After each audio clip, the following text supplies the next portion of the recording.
Previously on EZ Eatery, we made a chicken cacciatore, and oh my gosh, was it ever delicious. Wait until you see what we have in store today.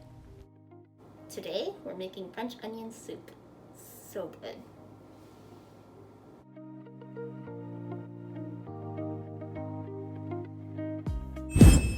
And the star of the show are the onions. I'm using 4 medium-sized onions and I sliced them all up. To our Dutch oven, we're going to take 1 tablespoon of olive oil and 4 tablespoons of butter. And we're just going to mix that up real quick like. Now that that's all hot and melted, we can add in our onions. Now that those are in there, we're just going to kind of spread them out a little bit so that they're not on top of each other. Now we can add some salt to let it sweat down a little bit and stir it all up.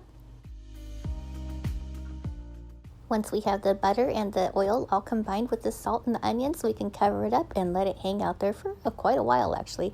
This was after about 10 minutes, and as you can see, they are not quite done yet.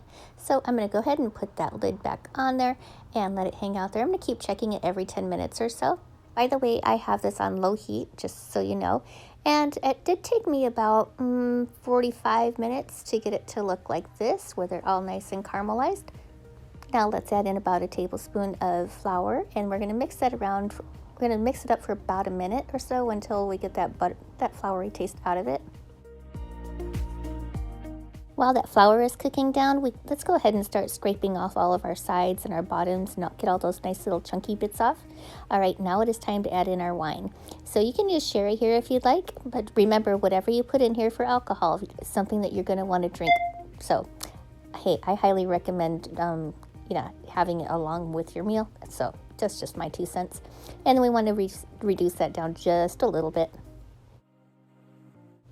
I'm going to start off by adding 2 cups of beef broth to this. I do add a little bit more later. This is where you kind of eyeball it to see the consistency that you like. I just added in 2 minced garlic cloves, so I'm just going to go ahead and kind of stir that up a little bit. Now we're going to add in a little bit of soy sauce.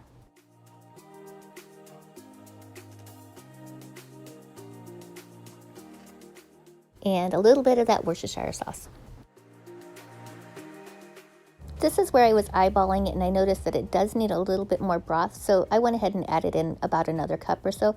Now all of the ingredients to this recipe will be listed in the description box, so just click on that little arrow and you can screenshot it and you can save it for later. Now we're going to let it hang out here for about 10 minutes or so.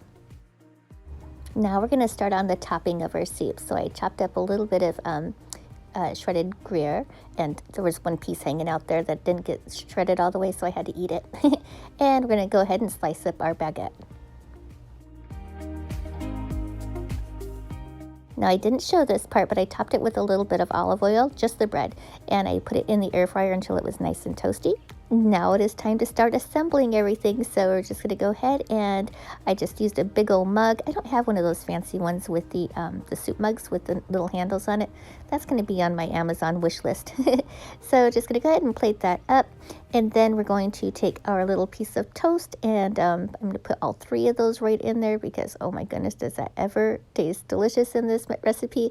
And of course, we're going to top it with all of our cheese. And back into the air fryer we go. As you guys know, I use my air fryer all the time. I just love this thing. It's so handy. All right, so we're going to pop it in there at 400 degrees for about 5 minutes. I put 5 minutes initially, but it did take me about 8 minutes to melt all that cheese down. And here it is. Check it out. I just topped it with a little bit of fresh parsley. And all right, we got to go take a bite. Okay, I let it cool down for just a minute because it was ridiculously hot. Try and get a bite of that bread.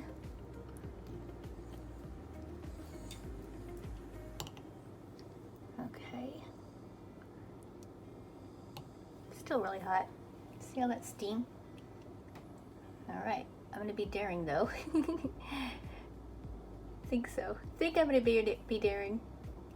All right. I'm going to take a bite. Ow, it burnt my hand.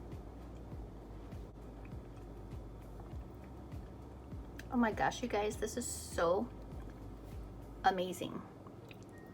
It has a very rich flavor, very simple flavor, but it tastes nice and rich, and oh, that cheese and the bread. This is stupendous. Big thank you to my friend Carol for mentioning this to me, and thank you for following my channel, by the way. I really appreciate it. She gives me suggestions on what I should be making next, and this was her popular opinion. So I'm really glad that we tried that out. So anyway, that's it. Thank you so much for watching. If you're new to my channel, please subscribe, and please give the video a thumbs up. I would really appreciate it, and I will see you guys in the next one. Bye bye now.